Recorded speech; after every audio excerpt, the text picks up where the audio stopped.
All right, this is our next episode of True Wrestling Fans Discussions, continuing our Saturday Night's Main Event review series. This is Saturday Night's Main Event 10. I'm your host, Mike. I'm Frank. Let's jump right into this one, man. This was pre-WrestleMania 3. Mm-hmm. They still hadn't announced any of these guys were technically fighting each other, but you knew it was coming down to it. The original date on it was February 21st, 1987. They aired it March 14th, 1987. Yeah. Just about a month Yeah, later. that's why you hear Ventura say, "Oh, I feel like these guys," when referring to Hogan and Andre, I feel like these guys they're gonna meet sooner or later down the line. But they had already had the contract signing. I think the contract signing was like the 28th or something like that of February. Yeah, by the time they aired this, it was already signed. Exactly. And that's why they weren't talking about it. That's why they weren't talking about it. Yeah. Yeah. And I don't understand why they waited almost a month to view it. I don't know. It's weird. Yeah. But it was at I think I know why they waited a month. I think they taped it early. Because remember, Saturday Night's Main Event was they had to spread them out over the course of like every other month or whatever it was, bi-monthly or every. Yeah, and they just had one in January. And I think they had already recorded it early because maybe they, for whatever reason, they wanted to record on that date, so they just held it because they couldn't air it right away. Yeah, because they had to wait. Yeah, so. And it was also funny because it's in Detroit, Michigan, right down the road from where WrestleMania 3 is going to be. Yeah, I know. And they had a capacity. There was 21,000 people at this one. So the opening match was one that we just keep on seeing. It was for the Intercontinental Championship. Macho Man Randy Savage against George the Animal Steel. Not only the title on the line here, and I feel like I'm talking about Rey Mysterio de Guerrero here with Dominic. Yeah. It's for the custody pretty much of Elizabeth. Which was weird, which made no sense. No, it didn't. She's like all like uneasy in the back, and then they interviewed her with George, and George Steele comes and he goes, "Manager, bye." It's weird. Yeah, it's just weird. It's just weird. I mean, either do one or the other, but don't do both. I mean, obviously, Savage is not going to lose this match, so I mean, I don't know. The stipulation was a little awkward. Yeah. But it was a 4.5 minute match. I remember Savage at one point tried to get Elizabeth out of there, and of course, who shows up? But Ricky the Dragon Steamboat again. Yeah. Meanwhile, George is having lunch with the turnbuckles, and I'm really surprised they didn't disqualify him when he threw the styrofoam in the referee's face. Yeah. But there's another. I'll get to another referee thing later when we one of the other matches later on. I mean, this match was just like the rest of them. It had no flair to it. I mean, Savage wins the match by countout. He also doesn't get disqualified when he uses that big lifeguard type chair and throws it on George the Animal Steel, and the referee's looking at him. So I'm like, what is going on here? But George Steele was a sore loser, though. He was. Yeah. And when he turned fan favorite, he was losing a lot. Because remember, when he was a heel, he was a dominant wrestler. But once they turned him over, it's like, when's this guy gonna get a break? I like how Ventura said that George Steele belongs in Attica or something like that for kidnapping Elizabeth. That was funny. It's a funny line. I love how Vince kept telling him Jake Roberts is looking for you with the snakeskin. Yeah. And then Vince was saying how like Elizabeth wanted George Steele to win. Because she didn't, because Macho Man treats her bad. I'm like, no, I don't think so. I was like, I really don't think she wants George Steele. I think she'd rather, stay with Savage. She'd rather deal with Savage's nonsense than to be with this. Than deal with this buffoon. This lunatic, But anyway, I can't say that that'll be the last time they face each other, because I think they do one more time on a house show or whatever, and then that feud's finally over with between Steele and Savage. But yeah, they didn't, again, like we just talked about, they never mentioned that Steamboat and Savage would be going. They did at the end kind of hint at it. I'll get to that in a minute. The next match was actually I enjoyed this one. This was the best match on the card, in my opinion. It was the 20-man over the top rope battle royal. And it's funny because anybody that's seen the Beverly Hills Cop movie, the scene with Paul Reiser's being called by Axel Foley, Reiser's actually watching Saturday Night Main Event because you can hear it in the background, and it was actually this match that he was watching. Yeah. Because when I heard it here, I'm like, that's the one. So just a little tidbit for anybody that watch the movies and know what I'm talking about. The participants in this, the top two guys in this match were, of course, Hulk Hogan and Andre the Giant. Besides them, you had Honky Tonk Man, Sika, Haku, Lanny Poffo, Ron Bass, Blackjack Mulligan, Nikolai Volkov, the Killer Bees, Demolition, Paul Orndorff, Hillbilly Jim, Billy Jack Haynes, Butch Reed, Coco Beware, and of course Hercules. Mm-hmm. Now this match was it was funny how it started because it was like the ring divided. Half of the guys went after Hogan, half of them went at Andre. And for Hogan and Andre, it was like, who can top this? Okay, I threw this guy out. All right, well, I threw that guy out. Well, I'm going to throw this one out. Hogan eliminated 4. Andre eliminated 7 before Andre just tossed Hogan right out. That was great. Funny. Did you see right before their encounter, Coco Beware gets in and just Andre's like, Yep. And that was not once, but twice I saw that. Just like a fly and you get off me. Yeah, that was good. And so Hogan just gets eliminated with ease by Andre, which is obviously going to set up. Mm-hmm. But I thought the battle royal was really good. It took Hillbilly Jim, Demolition, Billy Jack Haynes, Butch Reed, and Tama to eliminate Andre the Giant. They got him out.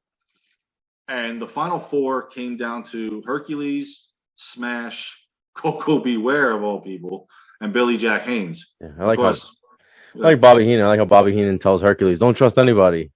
Yeah. Meanwhile, he's teaming with Smash in that thing. Yeah. He had the Heenan family in there, and Hercules was the last one.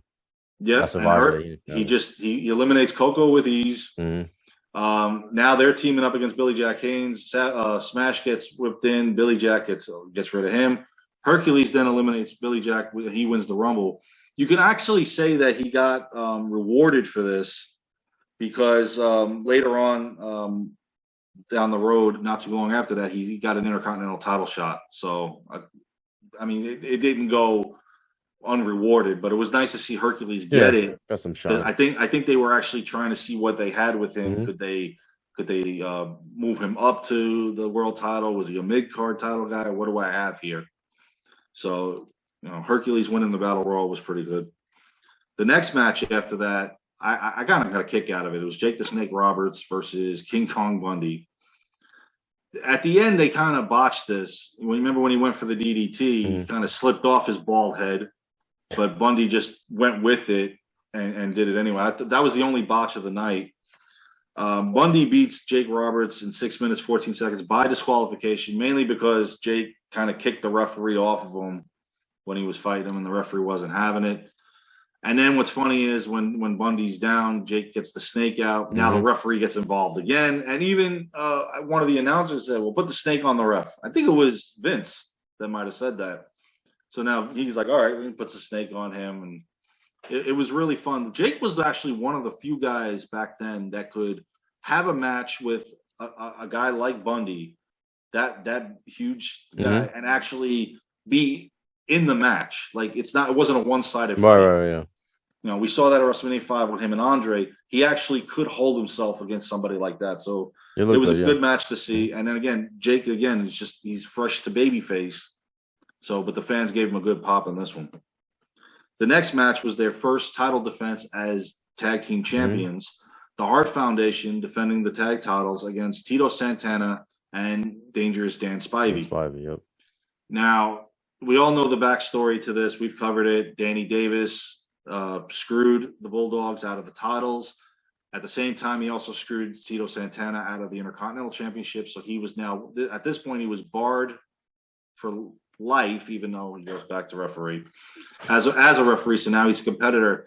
He would be a how did Jimmy Hart put it in this? What his capacity at the ring was? I forgot. Like a outside liaison or something like that. Whatever it was, yeah. Whatever it was, he got involved in the match. 5 minutes, 31 seconds. Yeah. He hits with Tito Santana. He has the figure 4 on the anvil. He hits him with the megaphone.